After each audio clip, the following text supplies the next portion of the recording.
히브리서는 히브리인들, 즉 예수 그리스도를 믿게 된 성도들에게 보낸 편지입니다. 히브리 사람들 중에서도 예수님을 믿게 된 사람들에게 쓰여진 그러한 편지입니다. 이 편지를 쓴 사람이 누군지는 알 수 없대요. 작자 미상이지만 물론 여러 성경학자들을 통해서 그 늙었을 때의 바울일 것이다 라는 그런 가설도 있지만 알 수 없습니다. 그런데 우리가 알 수 있는 것은 성경을 계속 히브리서 읽을 때 우리가 느낄 수 있는 건 이런 것이죠. 적어도 그는 히브리서 기자는 그의 편지를 받게 될 그 사람들을 오래전부터 알고 있었던 사람이다 라는 것이에요.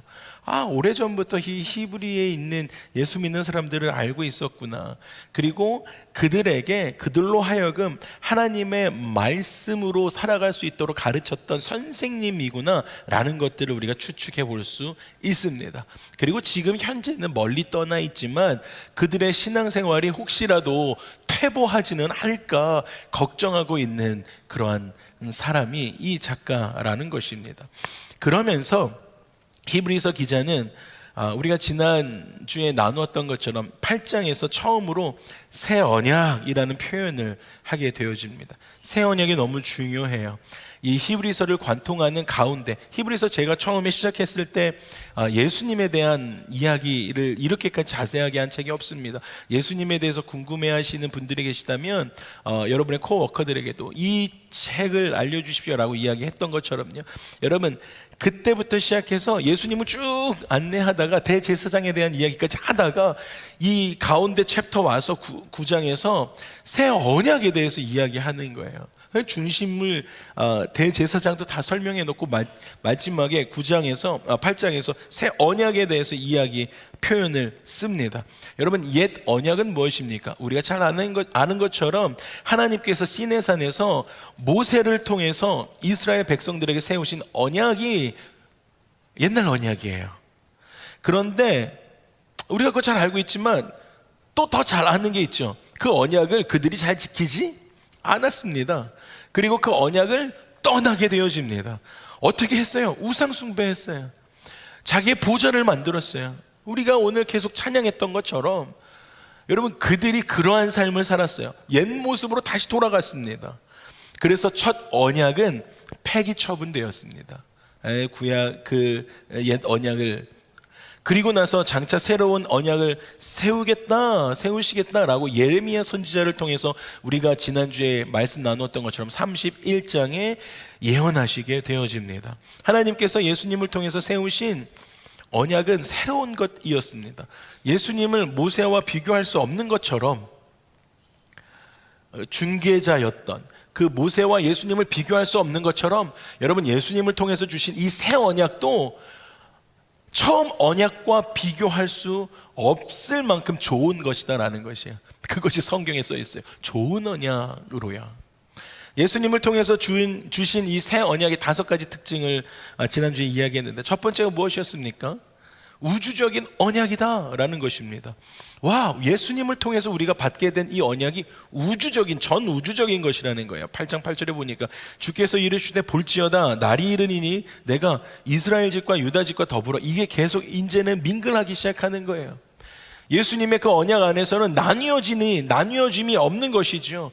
그렇게 그들에게 새 언약을 주겠다라고 이야기합니다. 그래서 우리는 예수 믿는 자들 안에서는 그래서 원 바디가 되는 거예요. 그래서 우리가 한 공동체로 서로가 서로를 사랑하는 마음으로 그렇게 살아가는 것이지요. 이 새 언약 아래서는 이스라엘 집과 유다 집, 그리고 그들의 적대감이 사라지는 것이고요.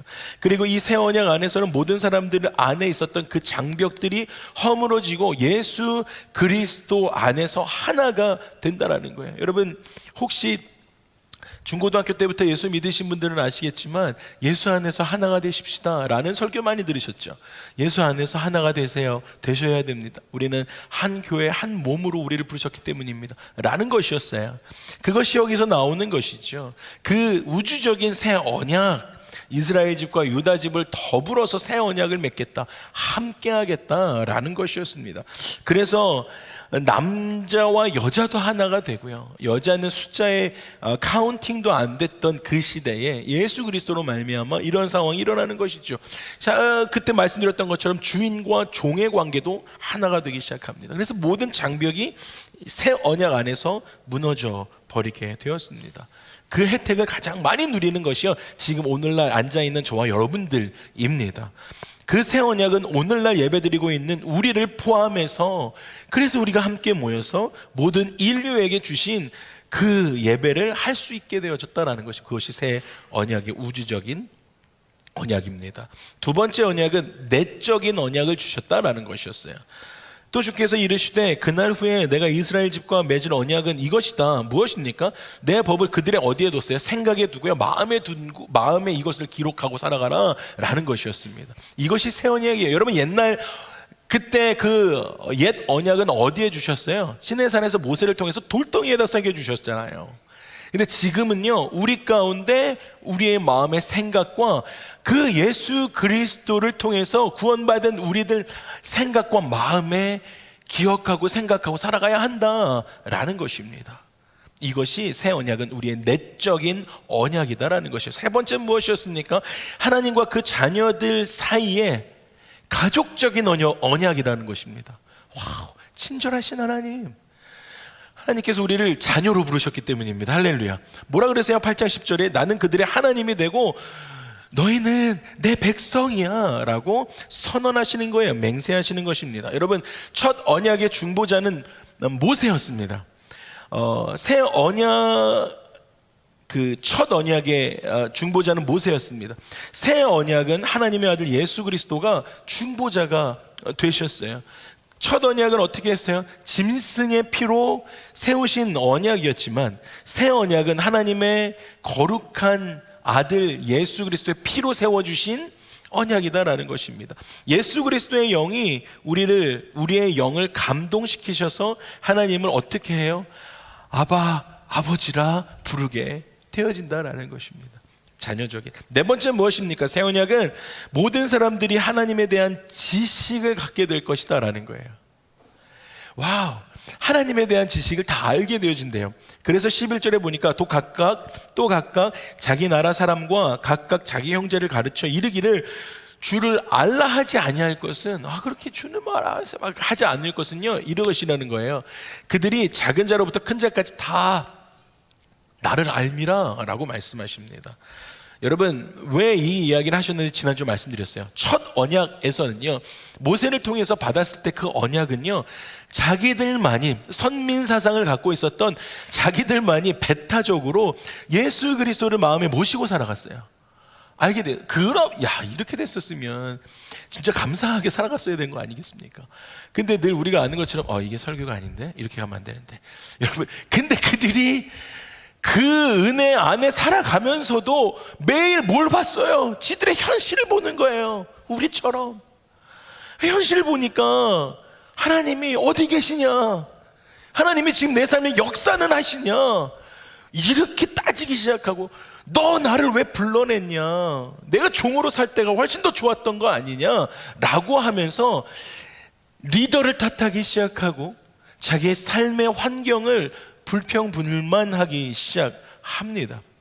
그럼 예수님으로부터 떠나고 하나님으로부터 떠나게 되어지고 자기의 삶의 경험적으로 우상을 만들기 시작해요.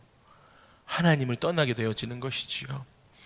그런데요, 그렇게 배타적으로 살았던 사람들이, 그런데 예수님의 그 새 언약 아래서는요, 예수님께서 주신 그 새 언약 안에서는 어떻게 됐냐면 복음을 전파하게 되었잖아요. 복음을 통해서 세상 모든 사람들이 하나님을 알 수 있게 되었다라는 것입니다. 예수님을 통해서요. 여러분, 예수님을 통하여 우리는 하나님을 알게 되었고, 예수님을 통하여 하나님을 알게 될 뿐만 아니라 또 그에게 나아갈 수 있는 담력을 얻게 되어지는 것입니다. 누구 때문에요? 예수 그리스도 때문에 그렇습니다. 우리 안에 예수님이 있으셔야 돼요. 마지막 다섯 번째가 무엇이었습니까? 죄에 용서해 주시는 언약이었습니다. 죄를 용서해 주시는 언약. 12절에 보니까 내가 그들의 불의를 긍휼히 여기겠다, 우리의 삶의 불의함을 하나님께서 긍휼히 여기시겠다라고 언약으로 맹세하시는 장면이 나와요. 그리고 나서 거기서 멈추는 것이 아니라 내가 그들의 죄를 다시는 기억하지 않겠다라고까지 하세요. 그런데 철저한 회개와 예수 그리스도를 통한 본어게인이 우리의 삶에 있는 상황을 이야기하는 거예요. 그렇게 되었을 때 내가 그들을 불의에서 긍휼히 여겨주고 뿐만 아니라 혹시라도 너희들이 지은 죄를 내가 아까 너 그랬잖아 이렇게 하는 게 아니라 다시는 기억하지 않겠다라는 것입니다. 우리를 온전하게 완전하게 구원하시는 거예요. 긍휼히 여기시는 것입니다. 다시는 기억하지 않겠다, 우리의 죄를 스스로 맹세하시는 것이다 라는 것입니다. 이것이 하나님께서 세우신 새 언약의 내용이었습니다. 이것이 예수님을 통해서 세우신 새 언약이라는 것이에요. 여러분, 지난주에 말씀드렸던 것처럼 언약은 계약하는 것이 아니다라는 거예요. 하나님께서 주신 언약은 우리와 어떤 계약하는 것이, 컨트랙 맺는 것이 아닙니다. 여러분, 늘 계약할 때 페이퍼 중요해요. 잘하십시오. 문제 생기지 않도록. 그런데 생각해 보세요. 그 계약은 쌍방이 서로에게 자기한테 유리한 어떤 일들을 할 때, 맺을 때 유리한 방향으로 흥정을 하는 거예요. 계속 딜하는 것이죠. 그리고 계약했어요. 계약했는데 혹시 이게 좀 불편해요. 여러분, 계약 당사자와 함께 이야기해서 어느 정도 조정을 하든지 아니면 동의가 되어지면 파기할 수 있는 거, 변경할 수도 있는 것이 계약입니다. 그런데 언약은, 오늘 말씀 보니까 언약은 뭐예요? 유언과 같다라는 거예요. 유언은요, 일방적인 거예요.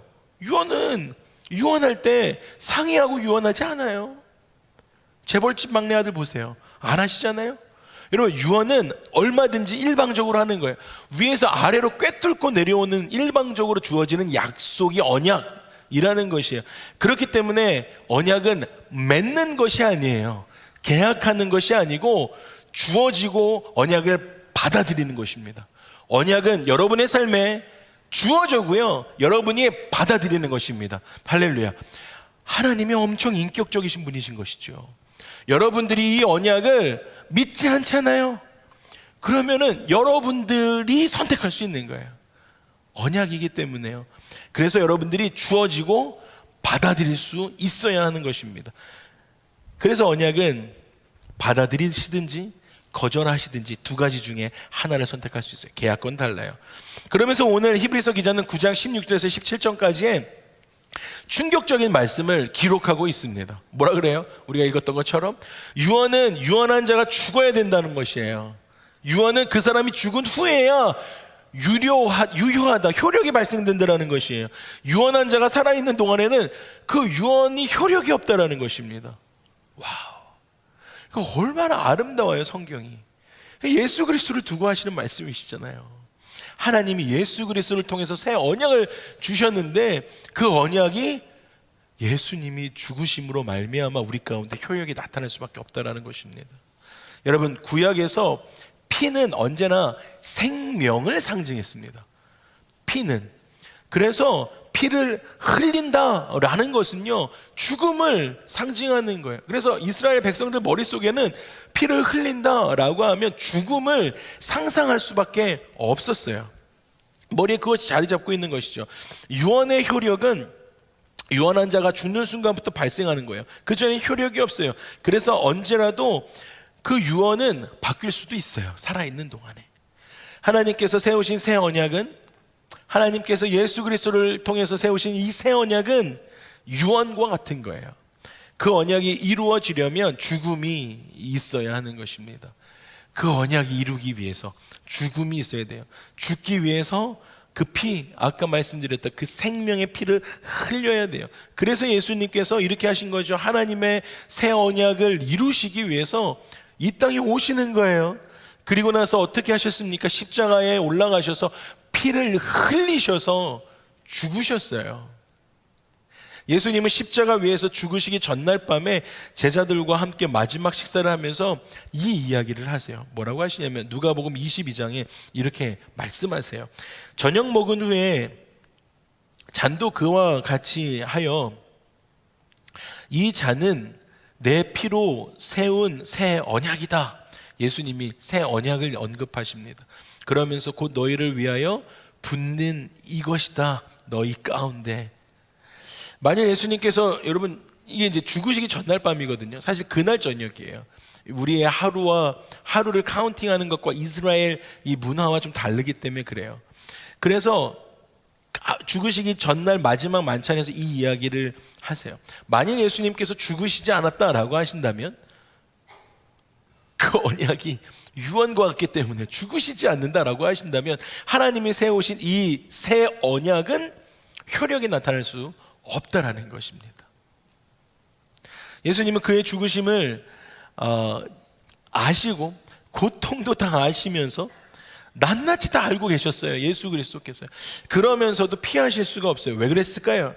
그가 죽으시는 것이, 그의 피를 흘리시는 것이, 피가 흘리는 것이 죽음이죠. 하나님의 아버지의 뜻이었기 때문입니다. 그래서 베드로가 이렇게 예수님 가운데 이렇게 이야기해요. 예수님 너무 충성심, 과잉 충성이 있었죠. 사실은 사랑이었을 것 같아요. 그때는 베드로가 예수님께 계속 이렇게 얘기해요. 예수님 왜 자꾸 죽으신다는 말씀하세요? 죽으신다는 얘기 좀 하지 마세요 라고 다 있는 데서 그 이야기를 합니다. 그랬더니 예수님께서 단호하게 이렇게 이야기하시죠. 조금은 매정하게. 마태복음 16장 23절에 이렇게 이야기했어요. 예수께서 돌이키시며 베드로를 보시면서 이야기하는 거예요. 예수님께서 베드로를 보시며 이르시되 사탄아 내 뒤로 물러가라. 세게 얘기하시죠. 너는 나를 넘어지게 하는 자로다. 여러분, 하나님의 뜻이 이루어져야 되는데 하나님의 뜻을 가로막는 이야기를 하니까 너는 지금 인간의 말로 나를 넘어뜨리려고 한다. 사탄이라는 거예요. 그 이야기가. 네가 하나님의 일을 생각하지도 않고 도리어 사람의 일을 생각하느냐라고 이야기하십니다. 여러분, 새 언약이 지금 여기까지 앉아있는 저와 여러분들 가운데까지 이루어져야 되는데 베드로가 그 얘기하니까 예수님께서 이렇게 말씀하시는 거예요. 여러분, 예수님께서 십자가 위에서 피를 다 쏟으시고 그래서 죽어가시면서 그 이야기를 하셨던 거죠. 뭐라 그러셨어요? 예수님이 다 이루었다 라고 예수님 말씀하세요. 십자가에서 다 이루었다. 여러분, 뭘 다 이루셨을까요? 맞아요. 새 언약의 효력이 나타날 수 있도록 내가 다 했다라는 말씀이세요. 다 이루었다라는 것은, 여러분들 우리가 영화에서도 많이 보고 했던 것처럼 다 이루었다의 뜻은 뭐라고요? 하나님이 예수 그리스도를 통해서 주신 그 새 언약을 내가 이제 죽기 때문에 그 유언이 효력이 발생된다라는 뜻이에요. 그것이 다 이루었다라는 것입니다. 여러분, 그러면 새 언약의 효력은 무엇일까요? 히브리서 기자가 이렇게 이야기합니다. 9장 13절 14절에 옛날 얘기부터 하고 그 다음에 지금 이 효력을 얘기할 거예요. 염소와 황소의 피와 및 암송아지의 죄를 부정한 자에게 뿌려가지고 그 육체를 정결하게 했었어요. 제사를 드렸었어야 된다는 얘기예요. 그렇게 해서 거룩하게 만들었건을 하물며 영원하신 성령으로 말미암아 예수님이요 흠없는 자기를 하나님께 드린 그리스도의 피가, 예수님의 그 보혈의 피가 흘러가가지고, 어찌, 여기서 중요해요. 여러분 잘 들으십시오. 여러분의 양심을 죽은 행실에서 깨끗하게 하고 살아계신 하나님을 섬기지 못하게 하겠느냐라는 것입니다. 이것이 새 언약의 효력이에요. 여러분, 예수님은 우리 가운데 양심을 깨끗하게 하고 살아계신 하나님을 섬기게 하셨습니다. 죽으심으로 말미암아, 그 피가 흘려짐에 말미암아요. 이전에는 우리의 양심이 어떻게 살아갔는지 아세요? 악을 쫓아 살아갔어요. 하나님과 등지고 하나님과 대항하며 살아갔습니다. 세상의 삶을 살아갔다라는 거예요. 우리가 죽을 일만 골라서 하는 거예요. 죄를 지으며 살다가 그냥 그 죽을 운명에 놓여 있었죠. 그래서 과거에 우리의 양심은 우리를 영원한 죽음으로 인도해 갔다라는 것입니다. 양심의 바로메타가 그랬었다라는 것이에요. 그런데 예수님께서 피 흘려 죽으심으로 성경은 하나님께서 세우신 그 새 언약, 그 효력이 발휘되기 시작하자 이렇게 이야기하는 거예요. 우리의 양심이 살아나는 것이죠. 우리의 양심이 다시 새로워지는 것입니다. 아담과 하와가 죄를 지음으로 말미암아 우리의 양심은 계속적으로 죽을 수밖에 없는 곳으로 달려가고 있었는데, 예수 그리스도가 오심으로 말미암아 새 언약을 통해서 우리의 양심이 회복됐다라고 성경은 말하는 거예요. 그 양심이 회복되면 어떻게 됩니까? 양심이 살아서 악을 미워하게 되는 것입니다. 할렐루야. 여러분의 양심이요, 여러분의 양심이 선을 행하기 시작한다는 거예요.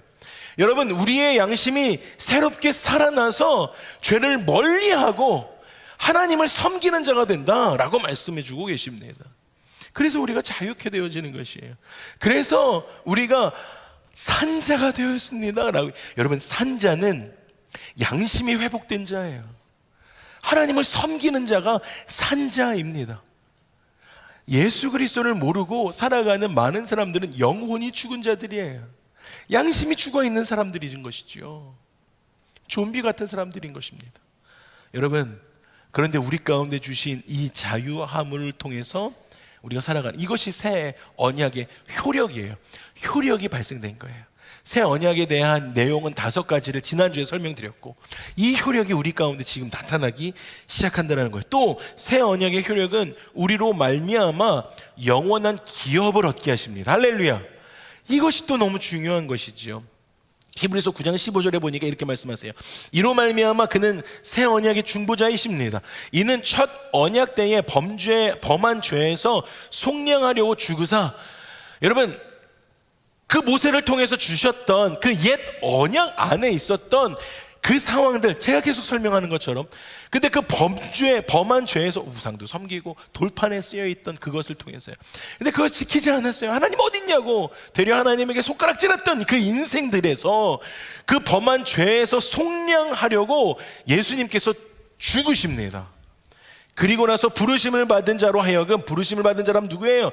예수 그리스도의 그 새 언약 안에 임하기로 결정하는 사람들인 것이에요. 저와 여러분들이요, 부르심을 입은 자들, 구원에 이르는 자들로 하여금 영원한 기업의 약속을 얻게 하셨다라는 것입니다. 예수 그리스도. 할렐루야. 예수님이 저와 여러분의 삶이 그러한 분이세요.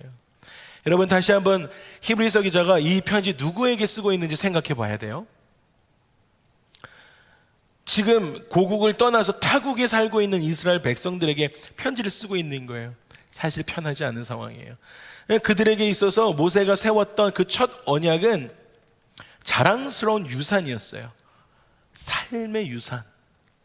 그런데 그들의 조상이 그 언약 안에 머물지 않았기 때문에, 모세를 통해서 주셨던 그 언약을 그 안에 머물지 않았기 때문에 범죄하게 되었잖아요. 범죄한 인생을 계속 살았잖아요. 그래서 하나님의 언약과 상관없는 민족이 되어버렸던 것이에요. 그런데 예수님께서 그들을 피로 값주고 어떻게 하셨어요? 죽으심으로 피로 값줬다라는 것은 죽으셨다는 거예요. 다시 사셨어요. 그리고 하나님께서 택하시고 부르신 자들로 하여금 잠시 살다가 떠날 가나안 땅을 주셨었잖아요. 여러분, 그런데 우리 가운데는요, 가나안 땅을 주시는 것이 아니라 뭐라 그래서 말씀하세요? 성경에 영원한 나라를 주시는 거예요. 여러분, 우리 가운데 영원한 기업을 주시겠다라는 것입니다. 그리고 뭐예요? 하나님의 자녀, 하나님의 백성이 되게 하셨다라는 것입니다. 이것이 옛 언약과, 그리고 죄를 지어서 파괴된 그 언약과 예수 그리스도를 통해서 주신 그 새 언약의 차이점이다라는 것입니다. 사랑하는 새누리 청년공동체 여러분, 4부 예배 성도 여러분, 그리고 유튜브로 함께 예배드리고 계신 예배자 여러분, 그리고 베이 지역의 모든 청년 여러분, 여러분, 오늘 히브리서 기자가 우리 가운데 역설하고 있는 것은요, 히브리 그리스도인들에게만 해당되는 것입니까? 아니에요. 이 영원한 기업을 새 언약의 효력으로 받는 우리 모두에게 주셨다라는 사실입니다. 할렐루야. 여러분들 가운데 그 영원한 기업을 하나님께서 허락하셨어요. 예수님께서 새 언약을 이루시기 위해서 드리신 이 피의 제사는 단번에 드려졌다라고 히브리서 기자는 지속적으로 이야기해요. 계속적으로 이야기해요. 왜냐하면 그 문화권에 있는 그 고착화되어져 있는 그 고정관념 때문에 이게 어려운 거예요. 히브리서 기자는 계속 이야기합니다. 저도 여러분들 가운데 계속 이야기할 거예요. 여러분, 예수님이 드리신 그 제사는 단번에 드려지신 완전한 제사다라는 것입니다. 여러분, 다시 더 드릴 필요가 없어요. 그 제사는 영원한 효력을 가지고 있습니다. 우리가 다시 그 피의 제사를 드릴 필요가 없다라는 것입니다. 여러분들, 그래서 어디 가가지고 양 잡아오고 염소 잡아오고 이러지 않아도 된다라는 거예요. 이제는 누구든지 예수 이름을 부르기만 하면, 예수 이름을 부르기만 하면 구원을 얻게 되어집니다. 그래서 히브리서 기자는 9장에 이렇게 이야기하는 거예요. 한번 죽는 것은 사람에게 정해져 있는 것입니다. 그 후에는 심판이 있습니다. 여러분, 이 심판에 대해서 제가 한 번 더 설명하고 오늘 말씀 마무리할 거예요. 그 후에는 심판이 있대요. 여러분, 모든 사람들에게 심판이 있는 거예요. 이와 같이 그리스도도 많은 사람의 죄를 담당하시려고 단번에 들이신 바 되셨고, 구원에 이르게 하기 위하여 죄와 상관없이 자기를 바라는 자들에게 두 번째 나타나시리라 라고 말씀하십니다. 재림에 대한 이야기고요. 여러분, 우리는 다 죽게 되어 있어요. 여러분, 흙으로 돌아갑니다. 그리고 죽음 이후에는 심판이 기다리고 있는 것이죠. 여러분들, 이 심판이 여러분들 가운데 있을 거예요. 성경이 말하고 있기 때문입니다. 사람이 되어 오신 예수님도 오셔서 죽으셨어요. 그런데 예수님은 부활하셔서 구원을 가지고 오셨습니다. 처음에 예수님이 오셨을 때 목적이 그것이었기 때문이에요. 그렇기 때문에 여러분, 예수님을 믿고 죽는 우리들에게는 심판이 없어요. 우리 안에 예수 그리스도가 그 심판을 단번에 다 해결해 주셨기 때문입니다. 그리고 또한 왜 그러냐면 예수님께서 저와 여러분을 위해서 심판을 대신 받으셨기 때문이에요. 우리는 예수님이 다시 오실 재림을 기다리고 있습니다. 그리고 반드시 예수님 다시 오실 거예요. 그가 다시 오실 때에는 그를 기다리고 있던 모든 사람들이 영원하고 완전한 구원을 누리게 될 것입니다. 그것이 지금 방금 읽었던 그 말씀의 내용이었습니다. 우리는 지금, 저와 여러분들은 지금 새 언약 아래 살아가고 있습니다. 여러분들, 이 진리를 믿고 누리시는 이번 한 주 되시기를 주님의 이름 축복합니다. 우리 함께 일어나셔서 찬양하시고 기도하고 싶습니다. 여러분들, 오늘 앞에 터키와 튀르키예 그리고 시리아 위에서도 많이 기도했잖아요.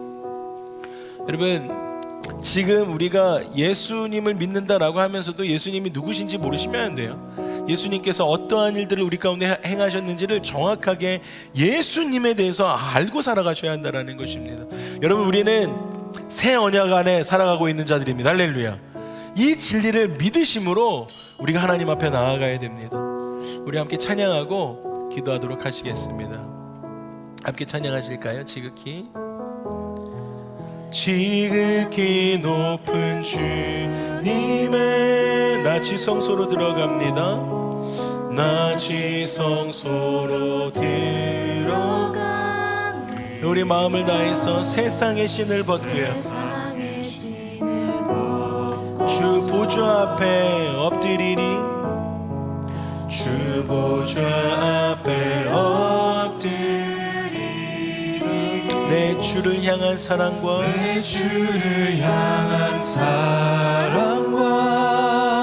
여러분, 또 어떨 때는요, 그 신뢰가 사그러져. 우리가 기도하면서 하나님을 기억해야 합니다. 하늘로부터 이곳에 장막이 덮이네. 우리 마음을 다해서 이곳을 덮으소서. 이곳을 비추소서. 이곳을 비추소서. 내 안에 무너졌던 모든 소망 다 회복하리니. 성령님을 초청하시면서 이곳을 지나소서. 여러분, 우리의 마음을 이곳을 만지소서. 내 안에 죽어가는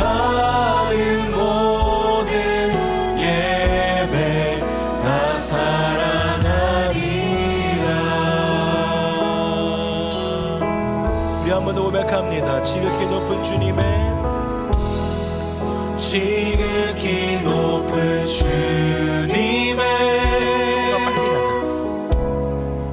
가자. 낮이 성소로 들어갑니다. 여러분, 세상의 우상과 세상의 나의 의와 경험을 다 내려놓으셔야 돼요.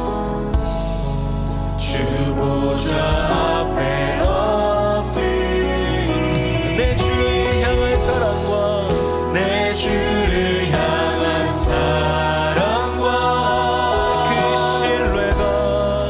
그 신뢰가 사그러져 갈 때 하늘로부터 주님의 이곳에 임재를 간구하십시다. 예수님의 그 새 언약을 우리 가운데 간구하면서 함께 고백하며 나아가시겠습니다. 이곳을 덮으소서. 이곳을 덮으소서. 이곳을 비추소서. 이곳을 비추소서. 내 안에 무너졌던 모든 소망 다 예수님의 그 새 언약으로 우리를 회복시키시옵소서. 할렐루야. 이곳을 지나소서. 우리를 만지시옵소서. 이곳을 만지소서. 내 안에 죽어가는 모든 우리 함께 기도하며 주 앞에 나아가시겠습니다. 하나님, 새 언약을 우리 가운데 세워주셔서 감사합니다라고, 하나님, 내가 더 이상 주의 굴레에 살아가는 것이 아니라 새 언약으로 예수 그리스도가 세우신 그 생명 안에 살아가는 이번 한 주 되게 하여 주시옵소서라고, 우리 예수 그리스도의 그 세우신 언약을 우리의 삶에 다시 한번 선포하시면서 예수 그리스도와 함께 살아가겠습니다라고 우리 주여 한번 부르고 함께 기도합니다. 함께 기도하시겠습니다. 주여. 예수님, 우리의 삶을 덮어주시옵소서.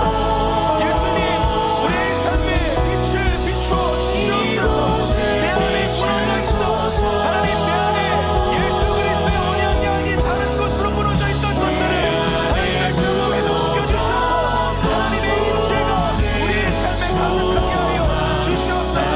그래서 우리의 삶을 만져주시고 우리의 공동체를 만져주시고 우리 각 사람들이 예수 그리스도의 언약으로 살아가는, 예수님의 긍휼하심으로 살아가는 우리 모두 되어주도록 주님이 인도하여 주시옵소서. 하나님, 주님 우리 가운데 오시옵소서. 할렐루야. 죽어가는 우리의 마음을 다해서 예수님의 임재를 간구하며 함께 고백합니다. 할렐루야. 이곳을 덮으소서. 이곳을 덮으소서. 이곳을 비추소서. 이곳을 비추소서. 내 안에 무너졌던 모든 옛 언약으로 살아가는 것이 아니라 예수님의 세우신 그 소망으로 회복되게 하여 주시옵소서. 이곳을 지나소서. 아멘. 이곳을 만지소서.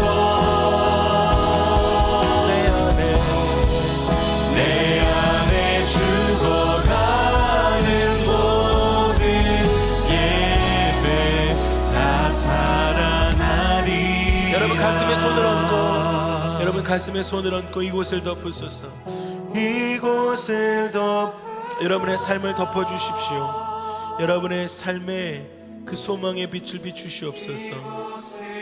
주님, 주님 우리를 축복하시고 내 안에 무너졌던 모든 것들이 하나님 새 언약으로 회복되게 하여 주시옵소서. 할렐루야. 회복하리. 여러분의 삶을 축복하면서 이곳을 지나소서. 여러분, 여러분의 삶의 삶을 주님 만지시옵소서. 할렐루야. 오 할렐루야. 주님, 내 안에 죽어가는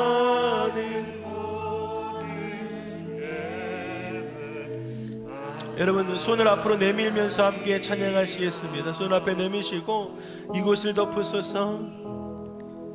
이곳을 덮으소서.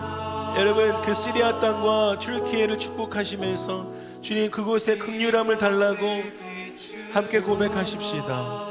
할렐루야. 그곳에 무너졌던 모든 소망이요, 그곳에 무너졌던 모든 다 회복되어질 줄 믿습니다.